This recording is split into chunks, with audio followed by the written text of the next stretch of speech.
Trpljenje našega Gospoda Jezusa Kristusa po Luku. Ko je prišla ura, je Jezus sedel k mizi in apostoli z njim in rekel jim je: Srčno sem želel jesti z vami to velikonočno večerjo, preden bom trpel, kajti povem vam, da je ne bom več jedel, dokler ne bo dopolnjena v Božjem kraljestvu. In vzel je kelih, se zahvalil in rekel: Vzemite to in si razdelite med seboj, kajti povem vam, odslej ne bom več pil od sadu vinske trte, dokler ne pride Božje kraljestvo. In vzel je kruh, se zahvalil, ga razlomil, jim ga dal in jim rekel: To je moje telo, ki se daje za vas. To delajte v moj spomin.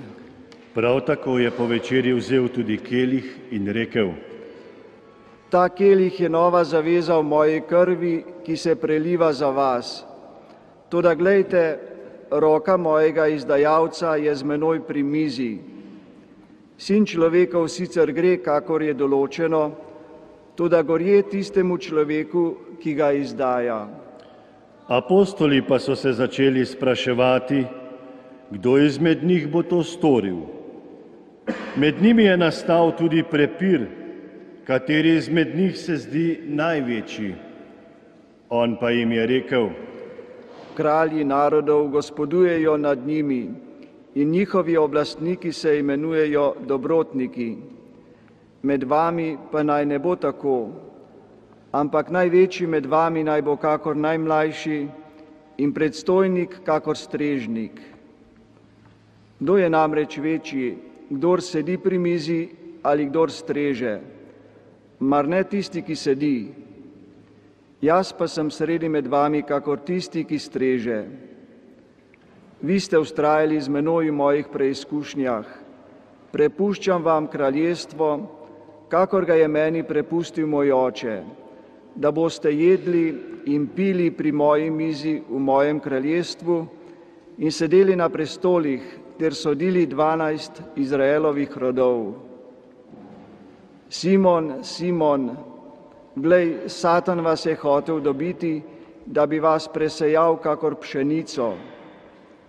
Jaz pa sem molil zate, da ne opeša tvoja vera. Ko se boš nekoč spreobrnil, utrdi svoje brate. Peter mu je rekel: Gospod, s teboj sem pripravljen iti tudi v ječo in smrt. On pa je dejal: Povem ti, Peter, danes petelin ne bo zapel, dokler ne boš 3-krat utajil, da me poznaš. In rekel jim je: Ko sem vas poslal brez denarnice, brez torbe in obutve, ali ste kaj pogrešali? Dejali so: Nič. Rekel jim je: Kdor ima denarnico, naj jo zdaj vzame, prav tako tudi torbo. In kdor nima meča, naj proda svojo suknjo in si ga kupi.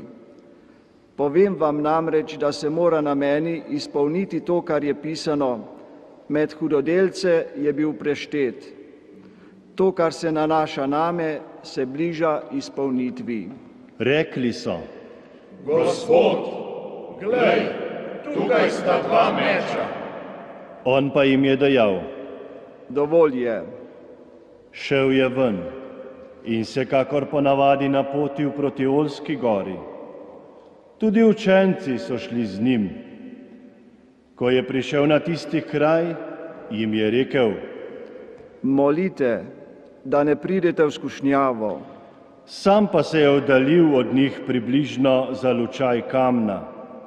Padel je na kolena in molil: Oče, če hočeš, daj, da gre ta kelih mimo mene. Toda ne moja volja, ampak tvoja naj se zgodi. Prikazal se mu je angel iz nebes in ga krepčal. Ko ga je obšel smrtni boj, je še bolj goreče molil. Njegov pot je postal kakor kaplje krvi, ki padajo na zemljo. Ko je vstal od molitve, je šel k učencem in jih našel, da so od žalosti zaspali. Rekel jim je: Kaj spite? Vstanite in molite, da ne pridete v skušnjavo. Medtem, ko je še govoril, je prišla množica. Pred njo je hodil eden izmed 12, ki se je imenoval Juda. Približal se je Jezusu, da bi ga poljubil. Jezus pa mu je rekel: Juda, s poljubom izdajaš sina človekovega? Ko so ti, ki so bili okrog njega, videli, kaj se bo zgodilo, so rekli: Gospod, naj udarimo z mečem. In eden izmed njih je udaril po služabniku velikega duhovnika in mu odsekal desno uho. Jezus je odgovoril: Nehajte, dovolj je. In dotaknil se je ušesa ter ga ozdravil. Velikim duhovnikom, poveljnikom v templju in starešinam, ki so prišli naden, pa je rekel: Kakor nad razbojnika ste prišli z meči in koli. Dan na dan sem bil med vami v templju in niste dvignili roke nad me. Toda to je vaša ura in oblast teme. Zgrabili so ga torej in odvedli. Pripeljali so ga v hišo velikega duhovnika. Peter pa je šel oddaleč za njim. Sredi dvorišča so zakurili ogenj in ko so sedli skupaj, je Peter sedel mednje. Ko ga je videla neka dekla, da sedi pri ognju, je uprla van oči in mu rekla: Tudi ta je bil z njim.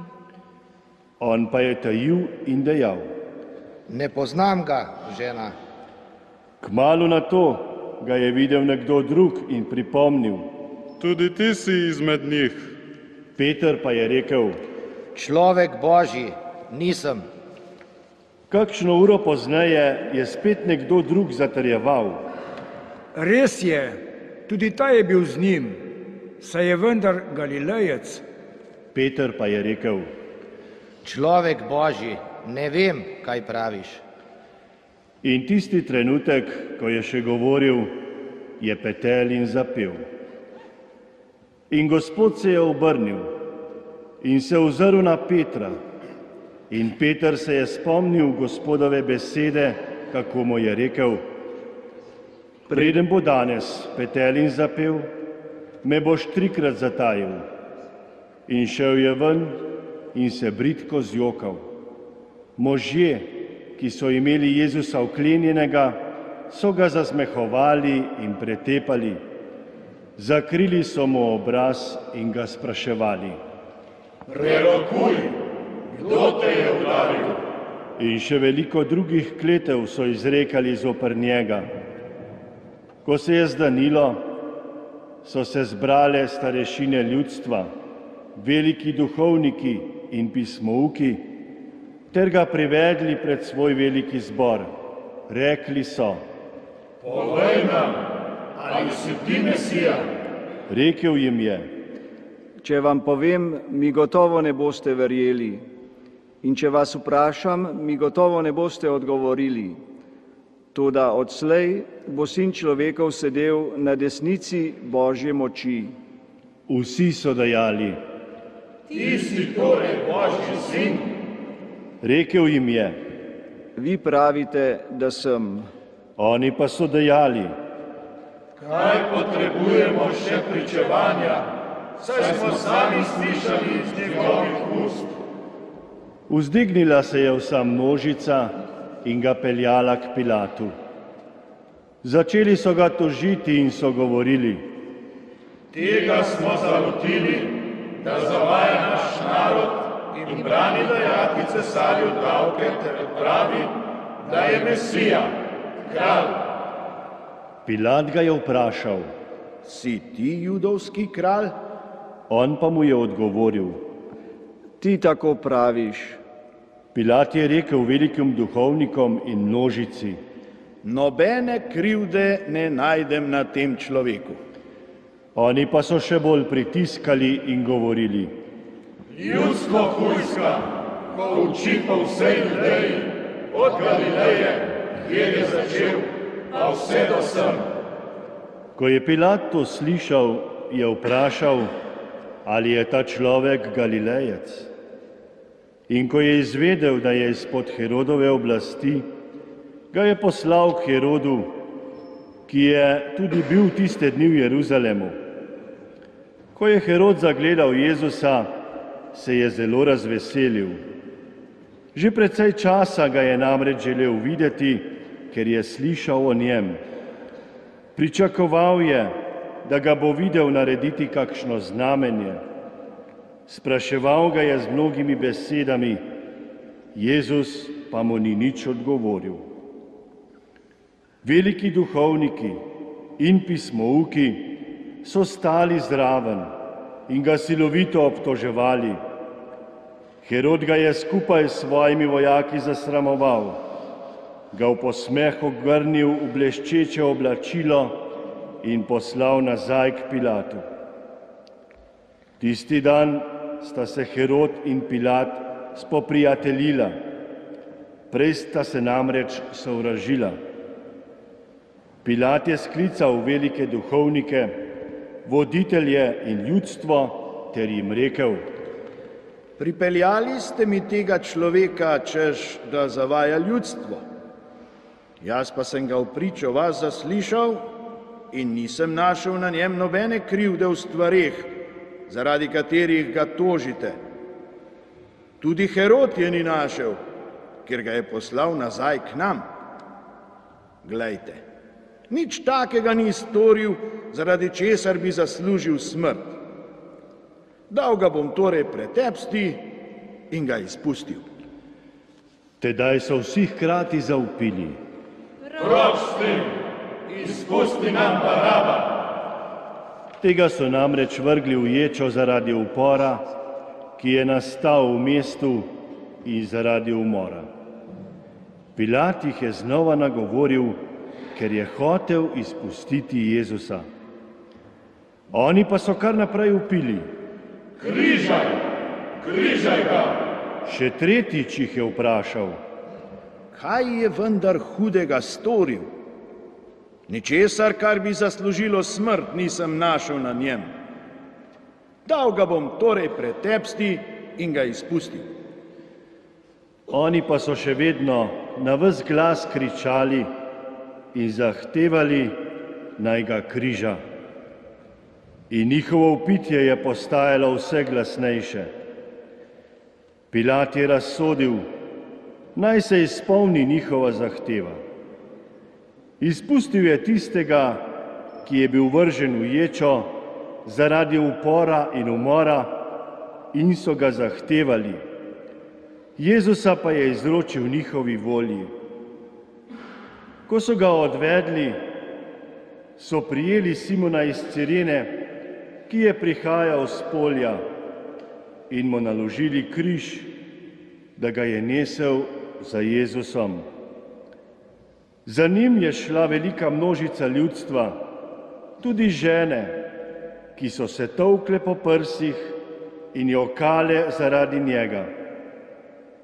Jezus pa se je obrnil k njim in jim rekel: Hčere Jeruzalemske, ne jokajte nad menoj, temveč jokajte nad seboj in nad svojimi otroki. Glejte, prišli bodo namreč dnevi, ob katerih porečejo blagor nerodovitnim, blagor njim, ki niso rodile, in prsim, ki niso dojile. Takrat bodo začeli govoriti goram: padite na nas, in gričem: pokrite nas. Kajti če z zelenim lesom delajo tako, kaj se bo zgodilo s suhim? Gnali pa so še dva druga, ki sta bila hudodelca, da bi jo skupaj z njim usmrtili. In ko so prišli na kraj, ki se imenuje Lobanja, so tam križali njega in oba hudodelca, enega na desnici in enega na levici. Jezus je govoril: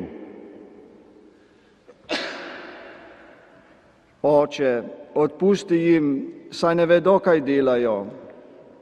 Ko so si delili njegova oblačila, so zanje žrebali. Ljudstvo pa je stalo zraven in gledalo. Celo voditelji ljudstva so se norčevali iz njega in govorili: Druge je rešil, naj reši sebe, če je on Božji Mesija in izvoljenec. Posmehovali pa so se mu tudi vojaki. Pristopali so in mu ponujali kisa.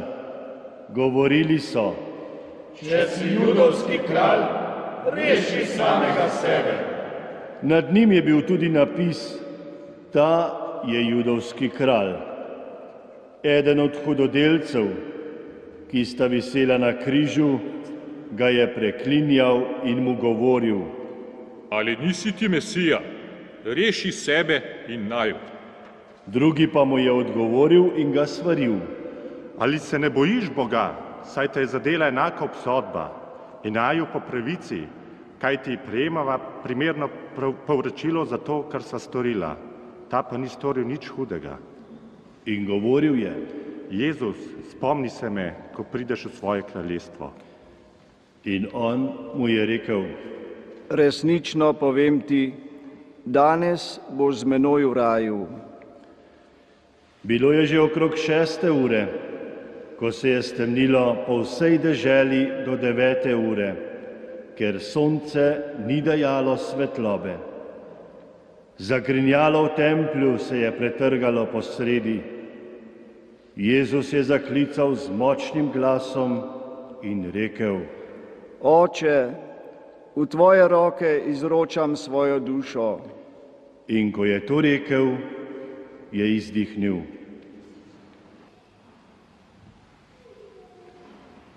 Ko je stotnik videl, kaj se je zgodilo, je slavil Boga in dejal: Zares, ta človek je bil pravičen. In ko so se vse množice, ki so se zbrale, da bi gledale, videle, kaj se je zgodilo, so se nazaj grede tolkle po prsih. Vsi njegovi znanci pa so stali daleč proč. Prav tako tudi žene, ki so ga spremljale od Galileje sem in so to gledale. Prišel je tudi mož, ki mu je bilo ime Jožef. Bil je član velikega zbora, bil je dober in pravičen mož, ki ni soglašal z njihovim sklepom in ravnanjem. Doma je bil iz judovskega mesta Arimateje in je pričakoval Božje kraljestvo. Ta je stopil k Pilatu in ga prosil za Jezusovo telo. In snel ga je s križa, ga zavil v kos platna in položil v grob, izdolben v skalo, kamor ni bil še nihče položen. Bil je dan pripravljanja in bližala se je sobota. Žene, ki so prišle z Jezusom iz Galileje, so šle za Jožefom. Videle so grob in kako je bilo njegovo telo položeno. Nato so se vrnile ter pripravile dišave in miro. V soboto pa so po zapovedi počivale.